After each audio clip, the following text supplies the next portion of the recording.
नमस्कार देवी और सज्जनों। ओए होए होए, वाह वाह वाह, क्या बात है, Oh my God! क्या बात है। ये हमने बहुत प्यार से एक फिल्म बनाई है जिसका नाम है राम प्रसाद की 13वीं। वाह वाह, क्या बात है सर। आपसे आग्रह करेंगे कि जरूर जाएं थिएटर में और देखें और बहुत मजा आएगा। Well, we have made a film now called Ram Wow. Prasad Ki 13वीं. Mind blowing! Mind blowing! And I would suggest that everybody should go and watch it at least once. हमने एक film बनाई है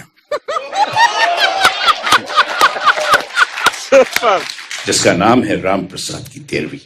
वाह, ये film आप सबके साथ जरूर देखें, आपको बहुत मजा आएगा। अरे भाई लोग, हम लोगों ने बहुत प्यार से एक पिक्चर बनाई है जिसका नाम है राम प्रसाद की 13वीं।